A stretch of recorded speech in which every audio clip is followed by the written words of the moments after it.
Okay, from that conversation, more stuff to harvest. And I'm pulling the words out gradually and sorting them by part of speech. Let's start with a noun. Well, let's go in the order I have it. You've got some new pronouns under pronouns, and you should have that list. Yo means I, or me, but probably better, you would do better to translate it as I. Te. Notice I'm not saying te. That would be a diphthong, ei. It's te. Te. He says to her, como te llamas, how yourself call you. I think I translated it as you. How you call you.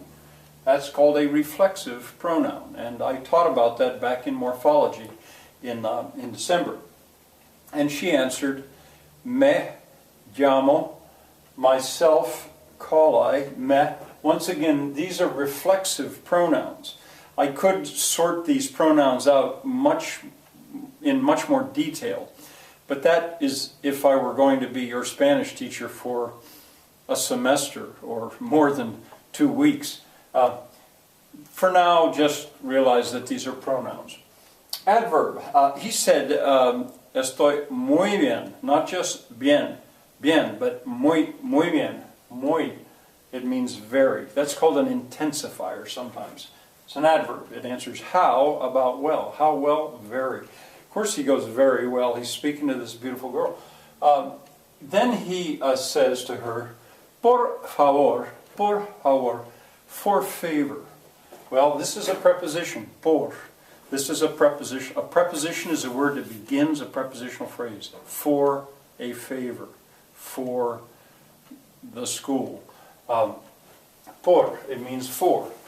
And favor, there we've got a noun. A favor, a noun is a word that names, and a favor is something. You could count how many favors. A favor, el favor. Now, and I didn't translate it because it's a cognate. I don't think you should have to. I put the word the there once again, and I will explain that. All right, and we have another new verb. We have the verb llamar. So if you'll go to verbs, and you should skip 2 lines because I'm not finished with the verb estar. But this is a new verb, llamar, and it means to call. I circle that R. I continually do this to try to get kids to realize that in the Romance languages, probably all of them, if a verb ends with R, that's the infinitive. It means to do something, to something, so to call. And that didn't appear. That's the verb, but this is the way it appeared. Do you hear my rooster? He says, me llamo, I call. If it ends with an O, that means I do it. I call. And he asked her, como te llamas? How yourself call you. Us at the end there, that's going to be you. You call. So you've got 2 forms of the verb llamar. First person, second person, and I don't know if I'll show you the third person. This is singular, and this is present tense. All right, some comments about pronunciation. That you have on the beginning of the section, page 11.1, I think it is. A final D, as in usted. It's sort of silent. It's not completely silent, but it's not, I say it's approximately silent. It's not usted. That would be bad Spanish. Usted. I think you do better to just consider it as silent. A double L has a sound sort of like the sound of D and J together. Llamar, llamo. I say if you get your mouth ready to say a D, but then go to a Y, llamo, then you sort of get that. It's not the same as just a Y, llamo. It's not that. Oh, and by the way, yo is not yo. That would be English. Yo. There is that, well, the Y, at least when it starts a word, it has that same sound. It's approximately a DJ, yo. Get ready to make a D, like do. But then go to a Y, yo. and you can maybe do it. All right. Finally, now today, why am I saying the el favor, la conversación, el señor, la señorita?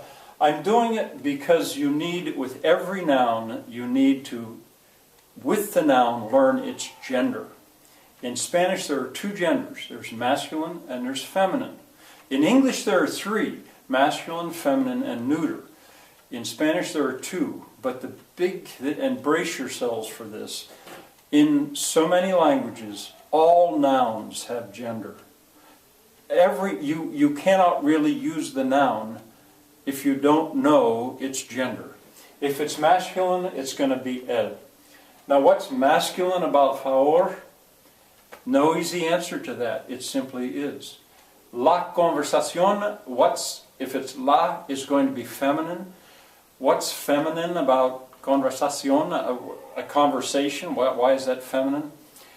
No easy answer to that, but you must learn them.